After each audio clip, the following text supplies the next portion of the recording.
নির্বাচনের আমেজ ও প্রচারণা এখনো পুরোপুরি জমে না উঠলেও ভোটারদের দাঁড়ে দাঁড়ে গিয়ে জনসংযোগ করছেন প্রার্থীরা। দলীয় সভা, উঠান বৈঠক, মিলাদ ও দোয়া মাহফিল, সামাজিক কাজের মাধ্যমে ব্যস্ত সময়ে পার করছেন ঢাকা ১৫ আসনে জামায়াতের প্রার্থী দলের আমির ডাক্তার শফিকুর রহমান এবং বিএনপি প্রার্থী শফিকুল ইসলাম মিল্টন। আসনের বিভিন্ন এলাকা ঘুরে মানুষের কথা শুনছেন এবং সমস্যা সমাধানের চেষ্টা করছেন, দিচ্ছেন নানা আশ্বাস। বিস্তারিত জানাচ্ছেন ইয়াসিন রানা। মিরপুর, কাফরুল, ভাসানটেক ও শেরেবাংলা নগর থানার একাংশ নিয়ে গঠিত ঢাকা ১৫ আসন। এখানে ভোটার সংখ্যা প্রায় ৪ লাখ হলেও বসবাস করেন ১০ লাখেরও বেশি মানুষ। দীর্ঘদিন ধরে জলাবদ্ধতা, খারাপ রাস্তা, গ্যাস পানি না থাকা সহ নানা সমস্যায় জর্জরিত এলাকার বাসিন্দারা। নির্বাচন উপলক্ষে প্রার্থীরা বিভিন্ন এলাকায় যেয়ে ভোটারদের কথা শুনছেন, পক্ষে সমর্থন নেয়ার চেষ্টা করছেন। ছাত্র, যুবক, নারী ও বিভিন্ন ব্যবসায়ীদের নিয়ে উঠান বৈঠক, ঘরোয়া বৈঠক করছেন প্রার্থীরা। মঙ্গলবার এই আসনের ওষুধ ব্যবসায়ীদের সাথে বৈঠক করেন জামায়াতের প্রার্থী দলের আমির ডাক্তার শফিকুর রহমান।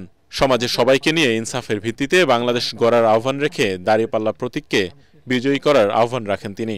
আল্লাহ পাকের ইচ্ছায় এবং আপনাদের ভালোবাসায়, এদেশের জনগণের ভালোবাসায় এ দায়িত্ব যদি আমাদের উপরে আসে রাষ্ট্র পরিচালনা, আমরা গুরুত্বপূর্ণ কাজগুলাতে হাত দেওয়ার আগে অবশ্যই সংশ্লিষ্ট অংশীজনদের সাথে আগে বসবো, তাদের মুখ থেকে বাস্তবধর্মী কথাগুলা শুনবো, সেগুলাকে আমলে নিব, তারপরে অগ্রাধিকার ভিত্তিতে ইনশাআল্লাহ কোনটার পর কোনটা হবে সেটা আপনাদেরকে জানিয়েই করা হবে ইনশাআল্লাহ। এদিকে প্রতিদিনই একাধিক এলাকায় প্রচারণা ও উঠান বৈঠক করছেন বিএনপির প্রার্থী শফিকুল ইসলাম মিল্টন। ভোটারদের কাছে যাওয়ার পাশাপাশি দলকে শক্তিশালী করে নির্বাচনের মাঠ গোছাচ্ছেন তিনি। সকল রাজনৈতিক দলকে নিয়ে আমরা একটা স্থিতিশীল রাজনীতি করতে চাই, যাতে করে পিছনের মতো আর ফ্যাসিস্টের জন্ম না হয়, আমরাও যাতে কেউ এই ফ্যাসিস্ট আচরণ কারোর সাথে না করি।